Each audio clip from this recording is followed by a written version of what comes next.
도움 말씀 주실 분 글로원 파트너스 이성웅 이사님 모십니다. 이사님 안녕하십니까? 네, 안녕하세요. 네, 반갑습니다. 금요일장 앞두고 있습니다만 우리 이사님께서 골라주신 첫 번째 이슈부터 이야기를 좀 나눠보도록 하겠습니다. 대통령직 인수위원회가 28일 전기요금에 대해서 원가주의 원칙을 강화하겠다라고 밝혔다 이야기가 나오고 있는데요. 이 때문에 전기료가 좀 오를 수 있겠다는 이야기들이 나오고 있다고요? 네, 전기요금이 인상이 안 된 부분이 저번 정부부터 이어왔다 보니까 여기와 관련돼서 그 원가주의 반영에 대한 그 부분이 인수위를 통해서 코멘트가 되었고요.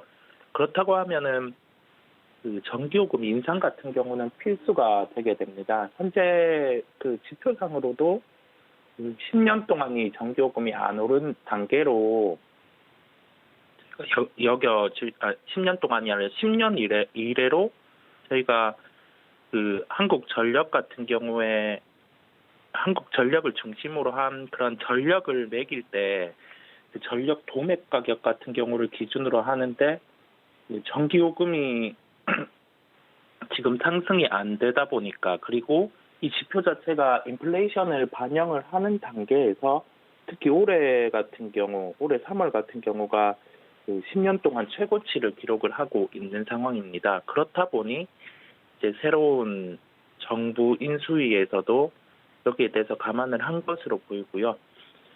빠르면 2분기부터 해서 연료비 조정 요금의 인상 가능성이 있을 것으로 보입니다.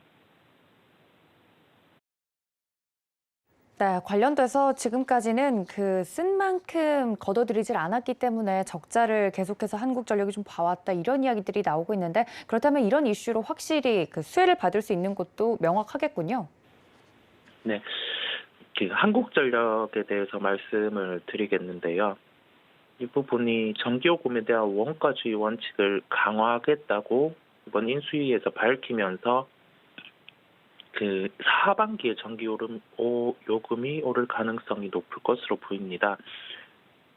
추가적으로 이 한전과 같은 전기사업 부분을 영위하는 기업이 공기업화돼 있다 보니까 이거를 경쟁체제로 해서 시장에 조금 열어둘 수 있는 환경에 대한 이야기를 했었고요.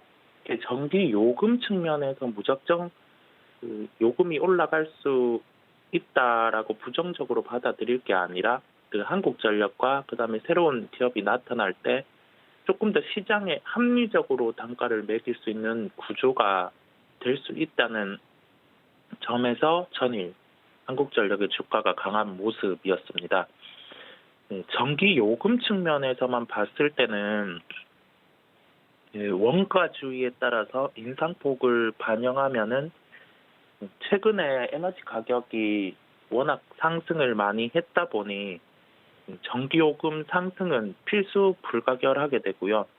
전기요금이 구성 자체가 기본요금, 그리고 기준 연료비에 따른 전력량 요금, 그다음에 기후환경요금, 그다음에 연료비 조정요금 같은 항목으로 구성이 되어 있는데, 이 연료비 조정요금 부분이 이름 그대로 연료비에 따른 조정이 들어가게 됩니다.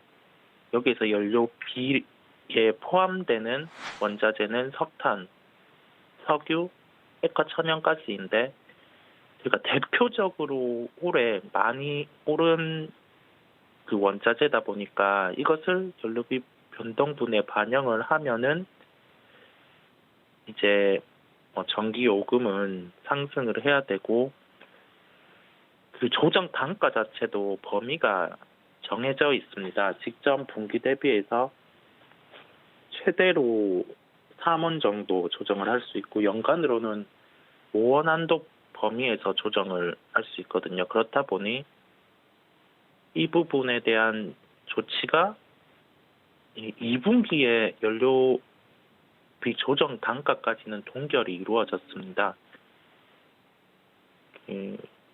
에너지 가격 급등 부분이 2분기까지도 반영이 되지 않게 되겠는데요.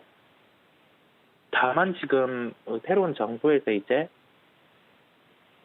전기 요금에 대한 정책을 바꿀 수도 있다는 점에서 3분기부터 이제 연료비에 대한 그 새로운 그런 그 책정 부분이 나타난다고 하면은 그때부터는 달라질 수 있는 요인이 있겠습니다. 한국전력이란 기업으로 가서 살펴보면 공기업 측면이다 보니까 저희가 주주분들이라든지 아니면은 그 투자자분들, 특히 투자자분들께서는 그 시장에서 관심이 낮은 종목이기도 했었는데요. 작년이 5조 8,600억 원의 적자를 기록했습니다. 그 적자 같은 경우가 나타난 가장 큰 포인트 요인은 연료비라든지 전력 구입비 같은 경우가 증가한 부분 대비해서 매출액에서 나오는 이익이 늘기는 했지만은 한 2조 원 정도에 불과하면서 이와 같은 영향을 미쳤고요. 그렇다 보니 그 한전의 적자가 큰 상황, 그리고 원자재 가격은 상승은 하는데 현재 전기 요금은 그에 비해서 인상이 이루어지지 않다 보니까 이번 인수위에서 그 연료비 연동제 부분, 그러니까 구체적으로 이제 한도가 3원 부분, 분기에서 3원 부분을 좀 더 확대해서 그 3원에 대한 제한을 더 높이는 그 부분에 대한 고려가 첫 번째로 이루어질 것으로 보이고요. 두 번째로는 이제 연료비 조정 요금 인상폭 상향 외에 2020년까지 유지됐던 그 총괄원가 산정 방식이라고 해서 이게 그 전기 생산 공급을 위해서 사용하는 적정 비용, 그러니까 그 생산 공급을 위한 그 원가에다가 이제 투자한 자산 부분에 대한 보수를 더해서 이 원가 부분을 반영을 해주고 수익으로 연결될 수 있게 해주는 구조거든요. 지금은 2020년 이후에는 이 부분을 고려가 안 됐다 보니까 적자 폭이 더 커진 요인도 발생을 했습니다. 결론적으로 이 정책적인 측면에서 기대감이 낮았던 부분이 이제 실제 시장과 유사하게 보완이 돼서 반영이 될 수 있다는 기대감이 먼저 나타났었고, 인수위에서의 정책 자체가 새로운 정부에서 이게 확정돼서 나타나지 않을 수 있지만 시장을 감안했을 때는 전기 요금이 합리적으로 인상이 이루어져야 하기 때문에 한국전력 같은 경우가 어제 반등세가 나타나는 모습이었고요. 지수 대비해서 통상 유틸리티 업종 같은 경우는 방어적인 성격도 존재하기 때문에 그 점도 함께 감안을 해봤을 때 어제 주가가 상승하기는 했지만은 추가로도 접근 가능한 구간이라고 결론을 짓도록 하겠습니다. 네, 큰 적자폭을 좀 기록을 하고 있었던 한국전력, 이 관련된 원가주의 원칙이 만약에 시작이 된다면 그 적자폭을 줄이고 지금 현재는 또 접근 가능한 구간이 아닐까라고 한국전력에 대해서 자세하게 좀 말씀을 드렸습니다. 자, 두 번째 이슈로 좀 넘어가 보도록 하겠습니다. 1분기 실적 발표 계속 진행되고 있는데요. 실적 발표 예정인 기업들 중에 혹시 주목하고 있는 쪽이 있다면 어느 쪽 보고 계실까요?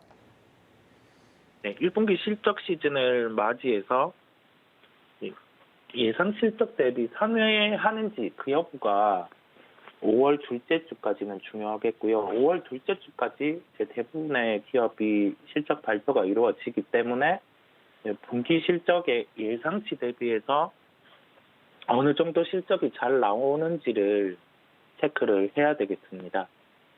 오늘 같은 경우는 삼성중공업, SK이노베이션, 만도의 실적 발표가 있고요.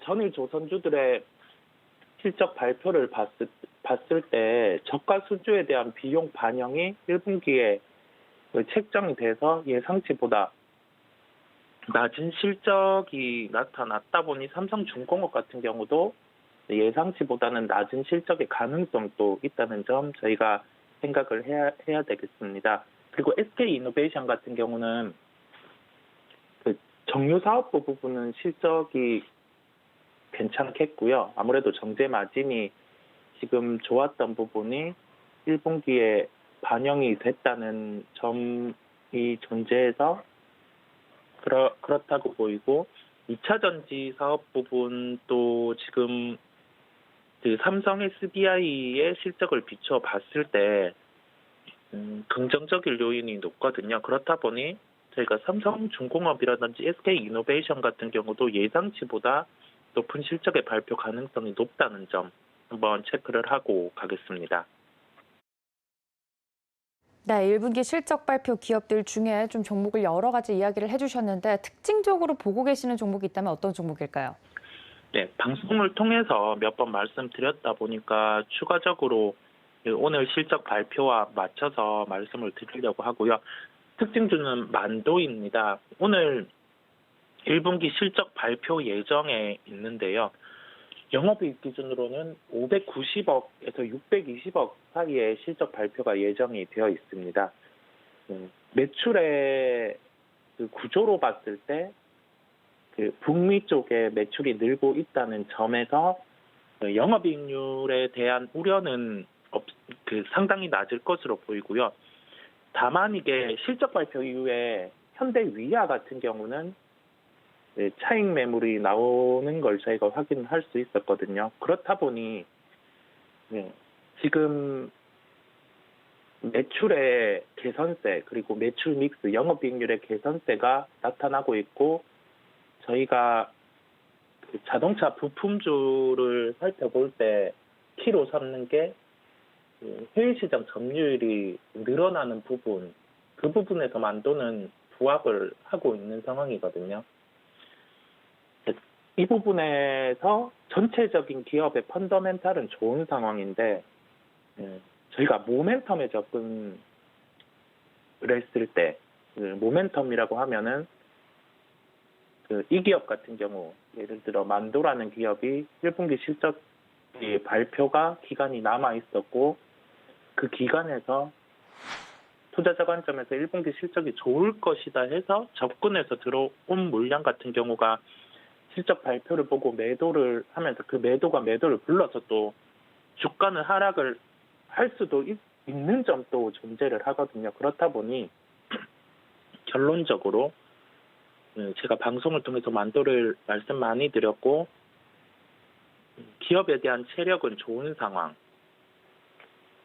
저희가 자동차 부품주 같은 경우는 포인트를 놓고 살펴볼 게 해외 부분의 매출 증대인데 그게 이루어지고 있다는 점. 그런 점의 구성 요소로는 상당히 자동차 부품 중에서는 뛰어난 흐름을 나타내고 있는데 다만 모멘텀상으로 1분기 실적이 나오고 590에서 620억 이하의 실적이 나오거나 아니면은 뭐 한 600억 애매한 실적이 나온다고 하면은 매도도 나올 수 있다는 점을 저희는 인지를 하고 시장을 살펴봐야 한다는 결론이겠습니다.